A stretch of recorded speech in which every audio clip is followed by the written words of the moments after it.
એક અનોખા દિવ્ય આકર્ષણનો આભ જાણે નીચે અવની પર ઉતરી આવ્યું હોય તેવું સૌને અનુભવાય છે.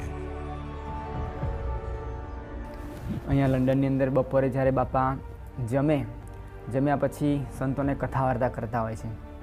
કથા પછી બાપા રોજ અહીંયા મોટા હોલમાં સતપદી માટે પધારતા હોય છે. તો ત્યાં ખૂણાની અંદર નીલકંઠ વર્ણીની મૂર્તિ રાખી છે. તો બાપા જ્યારે ત્યાં નજીક આવે ત્યારે નીલકંઠ વર્ણી પાસે ઊભા રહે અને 10-12 સેકન્ડ પોતે એકાગ્રતાથી દર્શન કરે. એકવાર એ જ રીતે બાપા દર્શન કરતા હતા અને બાપા કહે કે અસલી સ્વરૂપ છે. એકવાર બાપા એ જ રીતે સતપદી કરતાં નીલકંઠ વર્ણી પાસે આવ્યા અને બાપાએ ભેટવાની એક્શન કરી. તો સામે સાક્ષાત નીલકંઠ વર્ણી ઊભા હોય અને પોતે એમને ભેટતા હોય એ રીતે બાપા એક્શન કરી અને પોતે એમને ભેટ્યા. સાક્ષાત ભગવાન છે.